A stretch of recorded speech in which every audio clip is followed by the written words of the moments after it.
welcome, everyone, to another episode of the Reinvention Show, the place where we share how can we not just survive the wind of change, but actually thrive in it. And it's a historic episode for us because for the first time ever, I'm joined with a co-host. The amazing Sherri Sutton is here. Welcome, Sherri.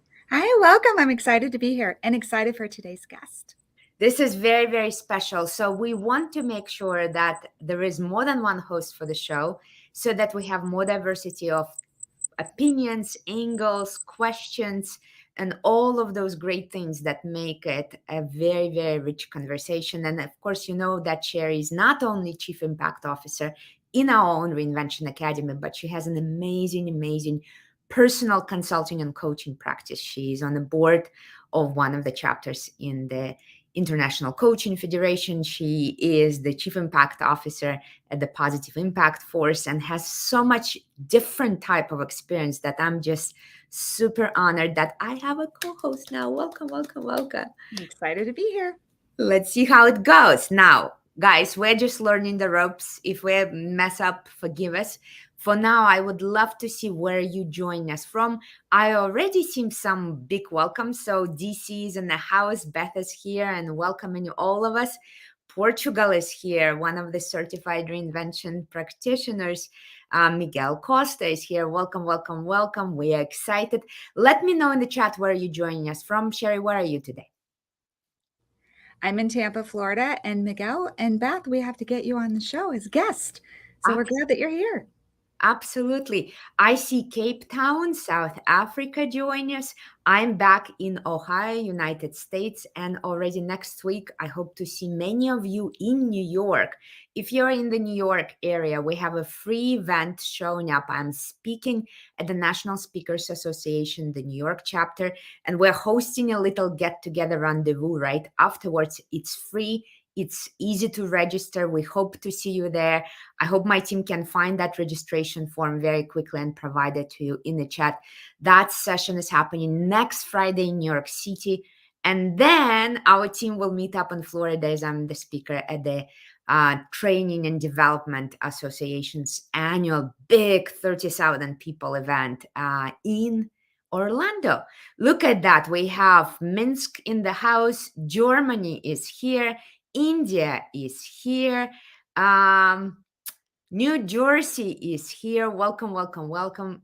We are happy to see here. Olga is cheering you on. I see Beth is happy to speak. The whole community is here. Welcome, everyone. We're excited to have it because today we have such a treat. Sherri, isn't this a treat? Our guest today. Do you have a story about our guest today? Is there a little story before we bring her in? A little story that maybe is kind of etched in your memory? Well, I am a huge fan of Lindsey Godwin, Dr. Lindsey Godwin. And we actually, you've heard me talk before about the big city summit we did here in Tampa. And Lindsey was one of the facilitators. So I had the opportunity to work with her for almost a year, every week on calls. So I couldn't say enough nice things about Lindsey. And the story I would tell you is she is just as genuine outside of training and facilitating and doing her work as she is on the camera today. So I think everybody, if you haven't met Lindsey, you'll love her. And the fans of Lindsey here know exactly what I'm talking about. Yay!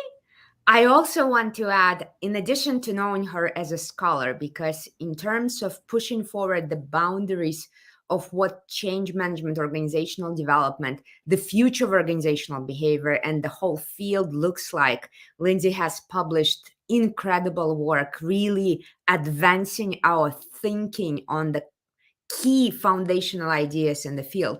But she, of course, is a young voice, young respectively to the founders, young voice in the Appreciative Inquiry movement that started in the 80s. And there is this new generation of scholars and practitioners, people who not just come up with theories, but do it in practice, like the Tampa Summit, like work with Ben and Jerry's, for example, including the founders and the CEO, like the work with Green Mountain Coffee and many, many other practitioner work.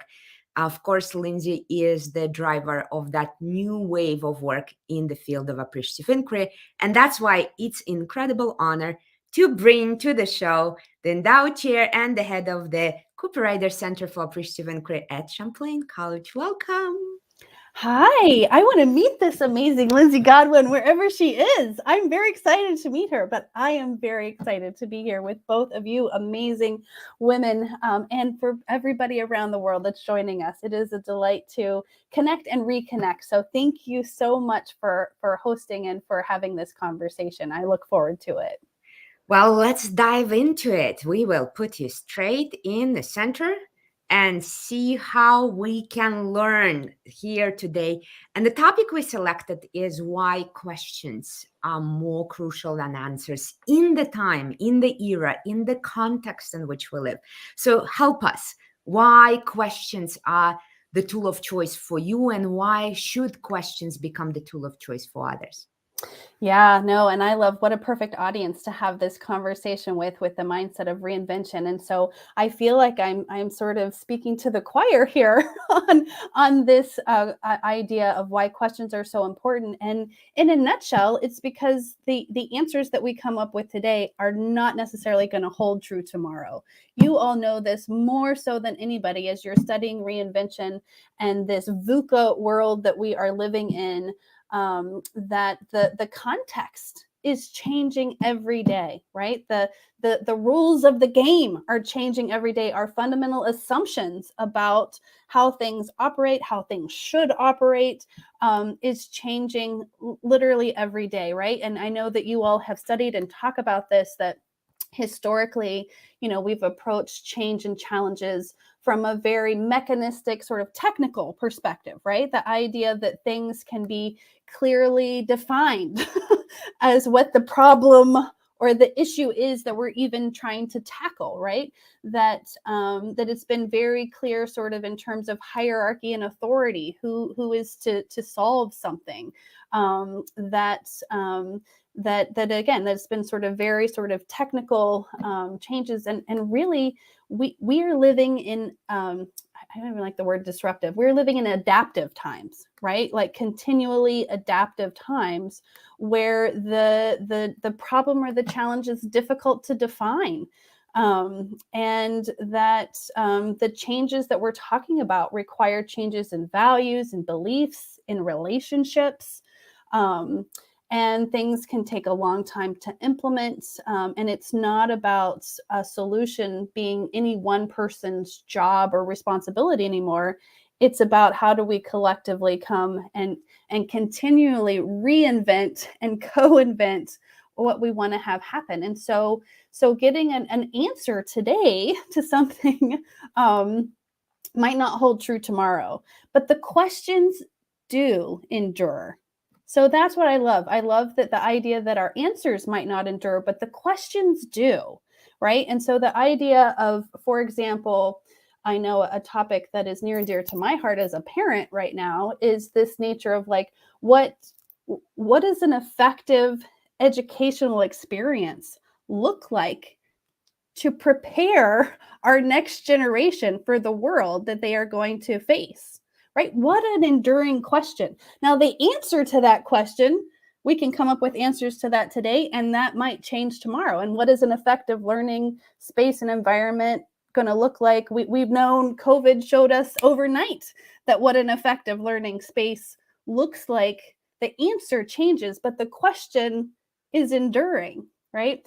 And so, so much so I know, and Nadia, you know this so well, that we talk about that.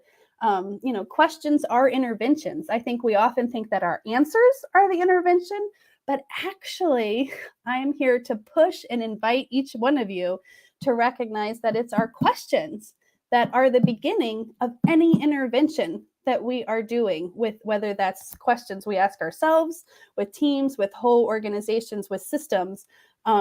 Because believe it or not, we're programmed to answer questions. Like we know now neurologically that questions trigger a mental reflex that's called the instinctive elaboration. Like our minds want to answer, like we can't not answer questions. And so, and every answer, every solution is actually in response to a question. Mm-hmm. It might not be a question that we have explicitly articulated, but it's even an unconscious question, I would argue, right? So all of our solutions, everything is a response to a question. And so questions today are more important than ever. And I love it. People are writing about this at Harvard Business Review. John Hagel just had a great article about why good leadership is all about asking good questions. And I love this quote that he had. He said, if you think you have the answers to all the questions, that shows that you're either clueless or you have no idea how rapidly the world is changing, and you're lying, right? Leaders should be asking powerful and inspiring questions that are really ways to help connect us and to spark innovative thinking. So anyway, if you can imagine, I'm a little excited about questions. I kind of love them. There's no question about that. Let me highlight some of the feedback we're getting. So a lot on reinvent and co-invent, that question become a tool for co-creation, co-design, co-generation, which is very important. And there's a lot of feedback on the educational experiences changing. So this idea that the shelf life of the answer is very short. In a volatile world, an adaptive world, in a constantly changing world, the shelf life of the answer might be super short. So what works during COVID doesn't work after COVID, and what works before COVID doesn't work during COVID. But the shelf life of questions is much, much longer. And here is, of course, a very important clarification that I think most people kind of pass over, which is question is not something that has a question mark at the end.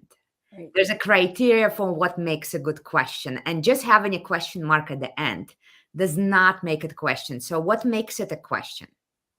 Yeah, I love that, Nadia. I mean, to me, it really is about, and I love this word, generativity, right? Like, is it something that is sparking and inviting us to think in new ways? Is it something that's opening us up? Again, yes, we can have very close-ended questions, right? Do you like this? Yes or no? Yes, that is a question, right? That is not necessarily sort of moving us forward. So to me, a really great characteristic of a really impactful question is this idea about generativity. Is it helping us to sort of to open up our thinking, to consider new possibilities, to look left when we were typically looking right at something? And exactly as you said, Nadia, that questions really impactful questions are those that that connect us and inspire us, just as some of you are saying, right, to come together, right? It's not about that I have the answer, as brilliant as you guys made me sound, right? But it is about that the question inspires us to come together and to co-create an answer. And again, that answer might evolve. So a continually evolving answer to that question together, so that we are basically learning to, as the Reiki quote says, right, we're learning to live and love our questions, right? That we're learning to live our questions now. But I think that, yeah, not all questions are created equal, for sure. So, Lindsey, you know, I had the opportunity to get certified with you in Appreciative Inquiry many years ago through Champlain College, which was an amazing experience for me. And I love that you're talking about how it's adaptive, because we talked a lot about questions and learning questions. So I wonder if you could share with me, like, for today, in today's environment, what are some of your favorite questions that you ask today? What really generates that life for you? I know. And there's even, believe it or not, right, an encyclopedia of positive questions. So for those of you that are looking for resources, there are lots of great places out there to just sort of expand your thinking about questions. And for me, some of the most impactful questions that I love to have in my toolbox, and just in my repertoire, whether I'm talking with my 15-year-old or a CEO, believe it or not, are some of the very same questions. And they're simple, which is part of why I love them too. So questions and things like the design thinking question, how might we? How might we it seems like such a small question. It is such an impactful question, because it's not how should we, right? The words, each of those words matter, right? Not how should we, how might we? It's a beautiful, from the design thinking world, right? This, because what it does is it invites us to think about possibility. It invites us to, again, into that co-creation space. We, not how could I, how could you, how might possible we do this, is fill in the blank of whatever the question is. How might we is, it's one of my favorite questions, and I love it. It's so generative. And whether that's how might we design our family summer to be the best that we want it to be, how might we, as Nadi was saying, work that we did at Ben & Jerry's, how might we reimagine what the retail experience looks like in the future, right? That how might we is such a beautiful generative question. So I invite all of you to put that in your toolbox and play with it. Other questions that I love are, where is our energy right now? Right? So we get so wrapped up too in the, and as you, right, in our project plans and our this or that, or this is what we think. Where is our energy right now? What is, and that's sort of such a, at the heart of appreciative inquiry. It really is about searching for what gives us life in this moment, right? And so where is our energy is a great reflective pause moment, both for us to collectively pause, but also to sort of reconnect with the, where do we want to be going together? And then I also, another, a third question that I find so, again, so simple, yet so useful. They were like, well, what about when everybody's, complaining and telling me all of the things that aren't working and all this stuff? And I'm like, actually, like, I don't want to say like, it's really great when people are complaining. What that tells me, if somebody is, is frustrated, is that they have a frustrated vision of what success could look like, right? So rather than sort of going down the natural sort of like, well, why isn't it working? And tell me all of the reasons, the question that I love is well, what would success look like? What would success look like? Such a simple question that can be effective, again, for teams, for organizations, and especially when there's a lot of frustration, because the frustration is coming from a place of, I have a vision that I want it to be different. There's a possibility that's like, it's in my head that it could look a different way. And so let's unleash that. Let's harvest that. Let's invite that in and really sort of collectively, what would success look like? So those are some of my three go-to, but very impactful, yet simple. They seem so simple on the surface, but really, really great questions that are generative in lots of different ways.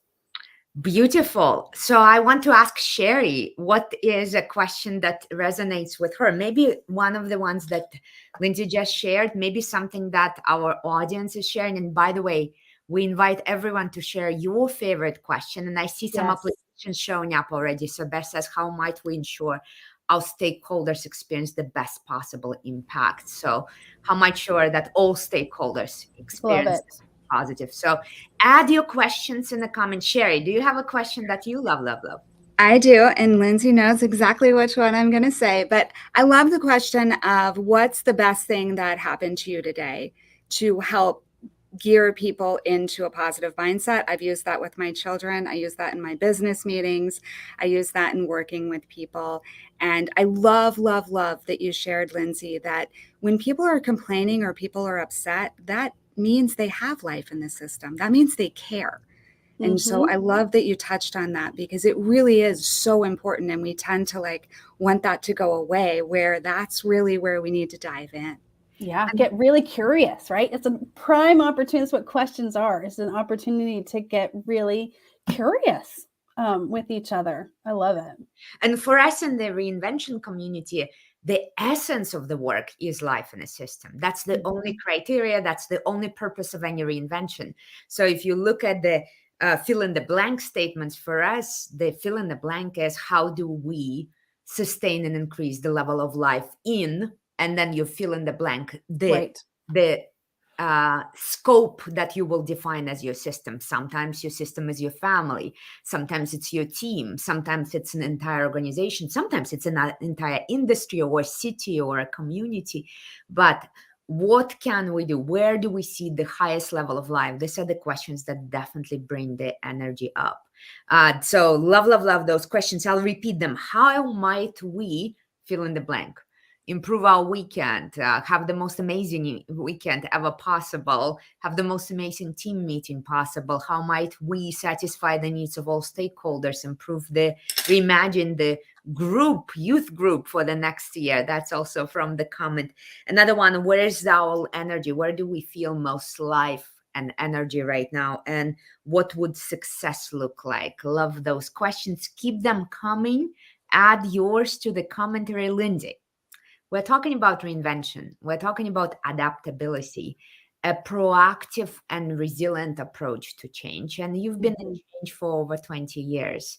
What's your advice? What are some pieces of advice? And of course, I'll ask Sherri the same, and I'll reflect on my own at the end. But what would be your most important takeaways right now in 2022? Lessons on change. Oh my goodness, I know. And again, I feel like this is such the perfect audience that hopefully this resonates. That there is no such thing as a change project, right? That's not a thing. There's no such thing as change management. We don't manage change. Change is, as you all well know, this beautiful, organic, messy day like this.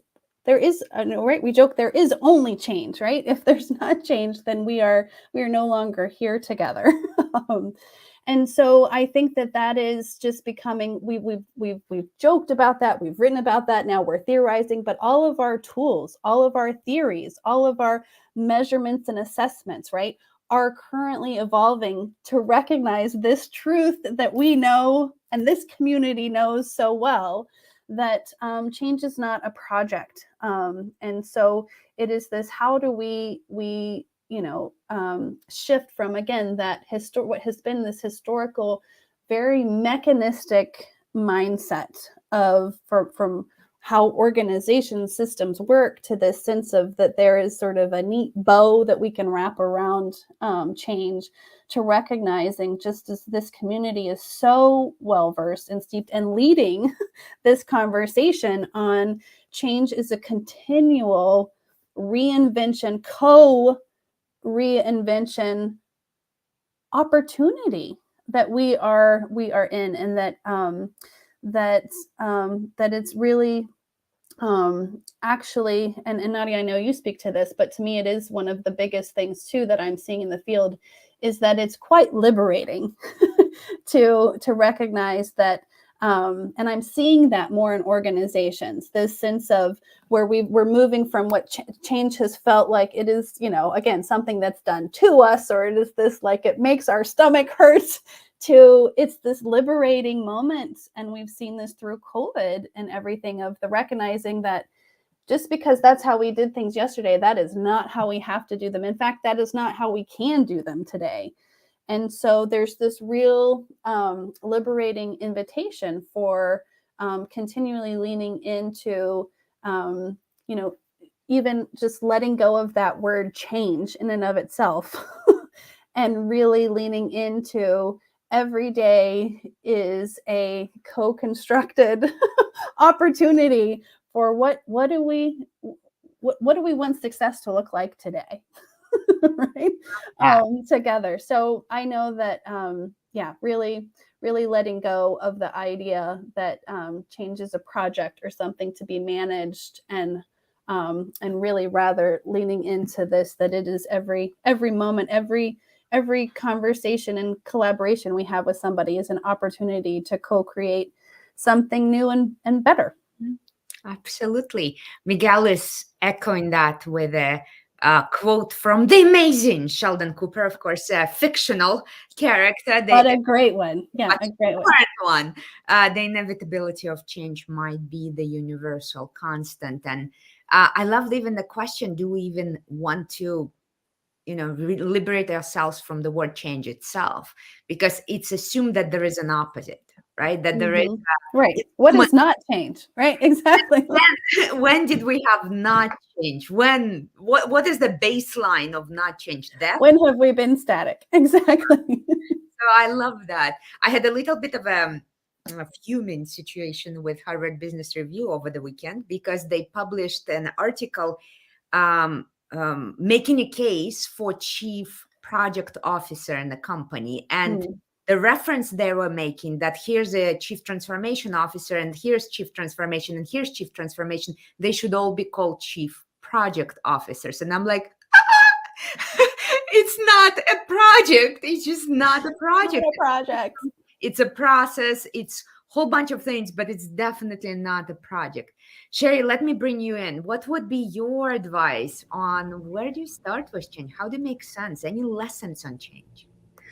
I think for me, the biggest lesson is, and I loved everything that you said, Lindsey, thank you, is just on the word change. Lindsey talked about words matter, and I hear people say all of the time, people don't like change.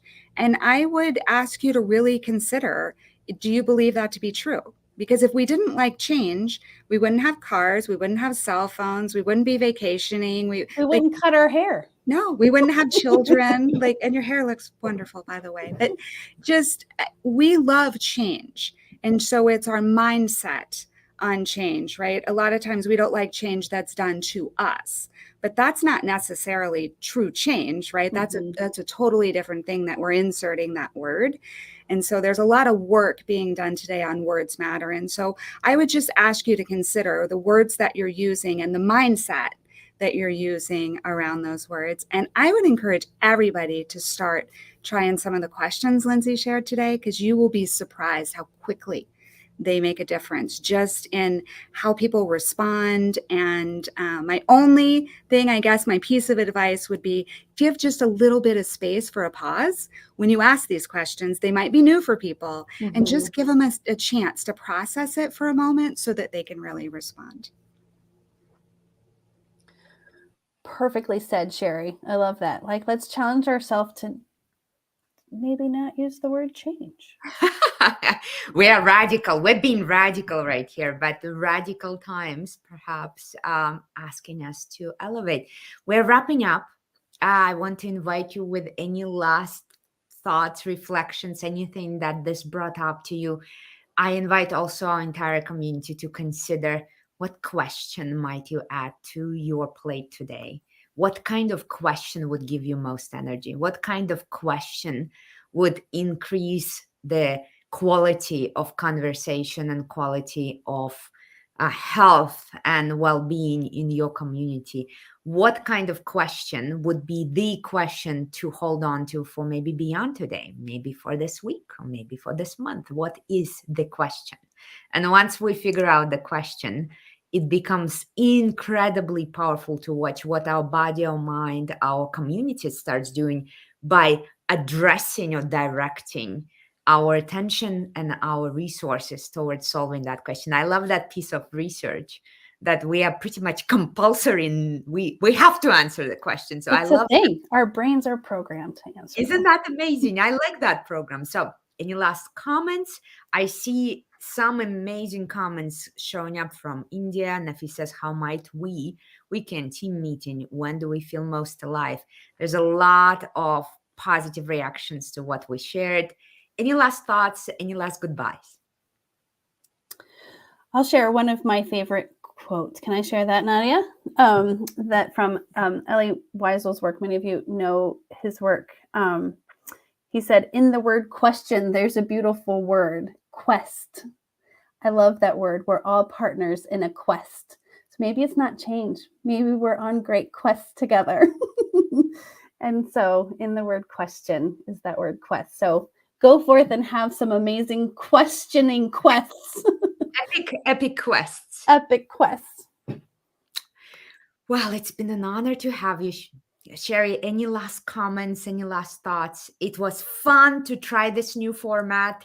Let us know. Sherri will keep coming back, and we will start evolving the show as well with more views. So how might we have a more powerful reinvention show? It's a great honor to have all of you here. And it was an honor to be here as your co-host. So thank you. And Lindsey, amazing as always. So wonderful to see you. And thank you for sharing. Thank you all. Yay! Yay! And here you have it. This is another episode of the Reinvention Show. We have a little bit of resources for you as always. And the resource to start with your journey into how might we and what does reinvention look like is, of course, to download the free 85-page preview of the Chief Reinvention Officer Handbook. The book you see here, the book you see behind Sherri, the Chief Reinvention Officer Handbook, How to Thrive in Chaos. How about that question? How to thrive in chaos. Grab the copy if you don't have it yet. Start using the tools and resources. Look at the case. There's a beautiful case right there. And of course, shoot us some feedback so that we can make those resources even more valuable. I see a lot of beautiful feedback. Gina is here. Lorna is cheering on. Sherri, well done. And of course, as always, everyone else is jumping in. Michael is here. Everyone is here. Thank you, thank you, thank you. Have an amazing rest of the day. Sherri, this is it. History is made. Welcome to the show. Bye, everyone.